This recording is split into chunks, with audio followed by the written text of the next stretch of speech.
Olá, cursistas! Sejam muito bem-vindos. É um prazer estar aqui com vocês. Meu nome é Nayara Cristina Almeida Araújo. Sou engenheira agrícola e ambiental, graduada pela UFMG. Trabalharemos a disciplina Irrigação e Drenagem. Peço que em nossas aulas vocês estejam munidos de papel e caneta, para quando surgir alguma dúvida, vocês anotarem e depois postarem no Fórum Tira Dúvidas. E para que tenhamos um bom resultado, será necessária a dedicação de vocês nos estudos e atividades da sala virtual. Mas também é muito importante que vocês leiam toda a apostila. Vamos começar? Bom, para início de conversa, é preciso saber o que é irrigação. Irrigação é um método artificial pelo qual se calcula a quantidade de água aplicada na planta, com o objetivo de suprir as necessidades hídricas totais ou suplementares da planta na falta de chuva. A irrigação viabiliza o cultivo de espécies de plantas em locais onde, sem a sua aplicação, seria impossível, como em locais áridos ou até locais onde não há uma disposição regular das chuvas. Apesar de se constituir em uma técnica que proporciona alcançar o máximo da produção, a irrigação não deve ser considerada isoladamente para se garantir o sucesso total da produção. Deve ser acompanhada de demais práticas agrícolas, como adubação, correção da acidez do solo, controle de pragas e doenças, práticas de manejo e conservação do solo, dentre outros tratos culturais. A irrigação ela é uma técnica milenar, uma das mais antigas conhecidas e praticadas pelo homem. As civilizações antigas já tiveram seu crescimento em regiões secas e áridas, onde a produção oriunda da agricultura só acontecia mediante a irrigação. Dessa forma, grandes civilizações surgiram às margens dos rios, como por exemplo o rio Nilo no Egito e o rio Eufrates na Mesopotâmia. Com o tempo, essas civilizações se tornaram grandes produtoras de alimentos. Os camponeses descobriram que o rebaixamento dos níveis proporcionava condições ideais para o plantio. Porém, quando o rio enchia novamente, aqueles camponeses que havia plantado perdiam tudo. Nesse contexto, surgiu a ideia de controlar as cheias dos rios. Foi construída então, às margens do Nilo, a primeira obra de irrigação, a partir da construção de diques e represas e canais, para o aproveitamento das águas do rio. No geral, parte da água do rio era desviada para um canal de derivação, que era levada por gravidade ao local onde seria utilizada. De modo geral, o aproveitamento da irrigação para a agricultura nas civilizações antigas se deu simplesmente pela necessidade de se obter uma maior produção de alimentos para suprir as necessidades dos povos. Diante disso, se buscava sempre melhorar e aumentar as áreas agricultáveis, próximas às margens dos rios. No Brasil, a história da irrigação tem a sua origem no Rio Grande do Sul, durante a colonização do país. Naquela época, iniciaram-se grandes cultivos de arroz irrigado, porém sem tecnologia. O Brasil começou a ter uma expressiva ocupação das áreas irrigadas por volta de 1970 a 1980, devido a incentivos dos governos através de projetos e programas de combate à seca. Diante disso, foi inevitável o seu desenvolvimento através de obras, como construções de barragens e de perímetros irrigados. Um bom exemplo é o maior projeto irrigado da América Latina, o Projeto Jaíba, que está bem próximo da gente. Em meados dos anos 80, houve um grande avanço tanto na fabricação como na modernização dos equipamentos de irrigação. Isso devido à grande demanda produtos mais modernos que suprissem as necessidades de pequenos e grandes produtores também. Esse comportamento refletiu-se de maneira notável sobre o uso dos recursos hídricos. Mas qual seria a importância da irrigação para a agricultura? A importância da irrigação para a agricultura é na garantia e produção e redução dos riscos na produção de alimentos. Isso porque o produtor, ao irrigar, garante a sua produção e poderá até mesmo fazer um planejamento baseado no mercado local. Ou seja, poderá escalonar a produção, fornecendo o produto até no período de entre-safra. É importante também na geração de empregos. Isso porque com a irrigação é necessário de pessoal para instalação, manutenção e operação desses sistemas de irrigação. Outra importância é no aumento da produtividade das culturas e melhoria na qualidade do produto. Ao fornecer água em quantidades adequadas para o pleno desenvolvimento da cultura, o produtor ele obterá não só maiores produtividades, mas também melhor qualidade de seus produtos. Outra importância, podemos citar o aumento no número de safras agrícolas. Dependendo da cultura, o produtor terá um aumento nas safras. Um bom exemplo é o feijão calpi, que terá 3 safras durante o ano. E podemos citar, por fim, a importância no desenvolvimento socioeconômico. Isso porque com a implantação da irrigação, ocorrerão mudanças socioeconômicas, como, por exemplo, o aumento na renda per capita, crescimento de estabelecimentos comerciais e industriais e melhorias nas condições de saúde. Agora vamos falar sobre os métodos de irrigação. O método de irrigação é a forma pela qual a água pode ser aplicada às culturas. Há basicamente 3 tipos: a aspersão, a localizada e a de superfície. A aspersão, ela se divide em convencional e mecanizada. A irrigação localizada, ela se divide em gotejamento e microaspersão. Já a irrigação por superfície, ela se consiste basicamente em sulcos, faixas e inundação. Vamos detalhar cada um desses tipos de irrigação. Os sistemas de irrigação por aspersão convencional podem ser apresentados em diferentes tipos. Existem os portáteis, os fixos e os semifixos. Os portáteis, eles são aqueles constituídos de tubulações portáteis montadas na superfície do terreno, permitindo que todas as linhas e componentes se desloquem em diversas posições na área a ser irrigada. Existe uma desvantagem no que diz respeito ao custo operacional, pois é maior devido à quantidade de mão de obra requerida no deslocamento das tubulações.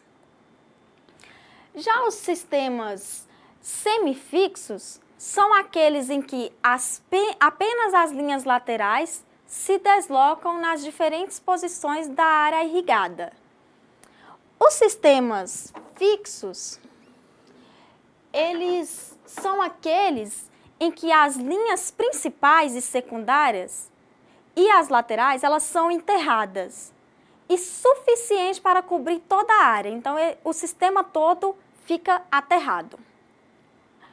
Os sistemas de irrigação por aspersão mecanizada, além do movimento de rotação, deslocam-se do terreno efetuando a irrigação. Estes sistemas possuem um mecanismo de propulsão que permite a sua movimentação enquanto se aplica a água no terreno. Atualmente, existem diversos tipos de sistemas mecanizados. Dentre os principais, podemos citar o autopropelido e os pivôs centrais. O autopropelido é um aspersor tipo canhão, montado sobre um carrinho de rodas. Ele é rebocado por um trator a uma determinada distância e depois recolhido por meio de um carretel enrolador acionado por um mecanismo hidráulico. Ele irriga uma faixa de terra longa e estreita, como é possível observar aqui na fotografia. O sistema de pivô central é um sistema que possui movimentação circular, constituído em geral de uma linha com vários aspersores, com tubos de aços conectados entre si, montados em torres dotadas de rodas. Um pequeno motor elétrico é colocado em cada torre, permitindo o acionamento independentemente dessas, né? Como é mostrado também aqui na fotografia. Esses sistemas de irrigações apresentam vantagens e desvantagens. Dentre as vantagens dos sistemas de irrigação por aspersão no geral, tanto mecanizado como os sistemas convencionais, podemos citar que ele não é necessário o nivelamento do solo.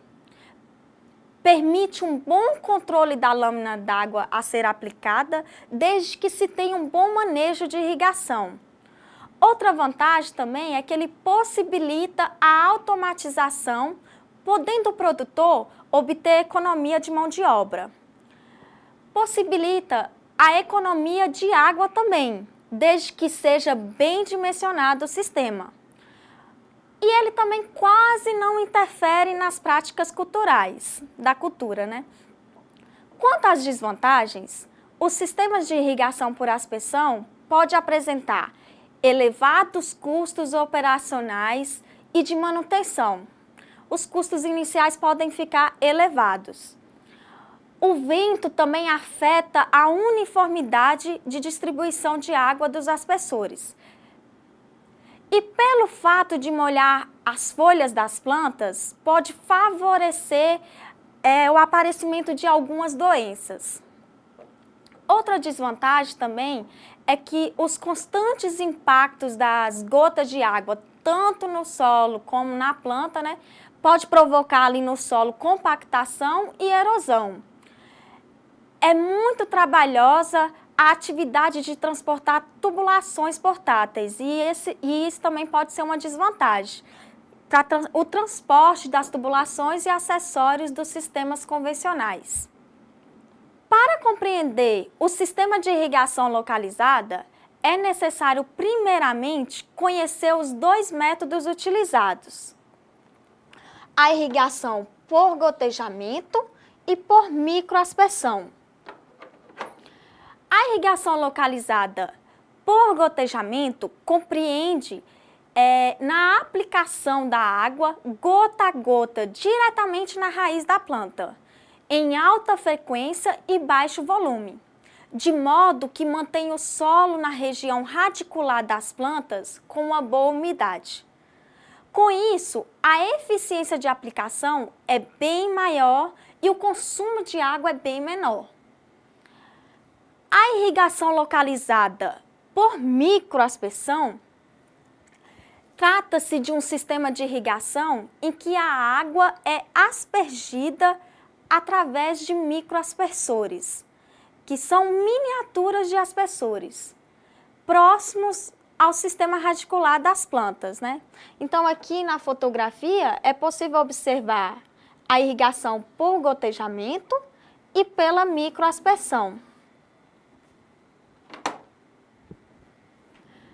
Como vantagem dos sistemas de irrigação localizada, podemos elencar os seguintes. Ele favorece o aumento na produtividade, pois se aplica ali diretamente na raiz, né? Outra vantagem também é que ele permite a economia de água e essa é uma das principais vantagens desse sistema, pois você irriga apenas a área ao redor da planta. Outra vantagem também é que ele permite a realização dos tratos culturais, até mesmo o movimento de máquinas e implementos sem retirar o sistema. Outra vantagem é que ele permite a aplicação de produtos químicos como fertilizantes, inseticidas, fungicidas, via água de irrigação. Ele diminui a incidência de doenças nas plantas pelo fato de não molhar a parte aérea. Não precisa de um conjunto de motobombas de alta potência, pois o sistema opera em baixas pressões e vazões e por curto período de operação. Reduz a economia com energia elétrica e permite a automação, assim como o sistema de aspersão. Limita o desenvolvimento e disseminação de ervas daninhas, pelo fato de molhar apenas uma parcela do solo, né? Você não molha nas entrelinhas. Quanto às limitações desse sistema, destacamos os seguintes pontos. Um elevado custo inicial quando comparado a outros sistemas. É um sistema que necessita constantemente de manutenção, devido a problemas de entupimento dos emissores, principalmente em regiões onde tem água calcária, que tem maior problema. O sistema radicular das plantas ele pode apresentar umas limitações quanto ao crescimento, devido ao fato das raízes tenderem a se desenvolver em região ao bulbo molhado. Então, ele vai se compreender apenas próximo do emissor, ao longo de cada linha lateral.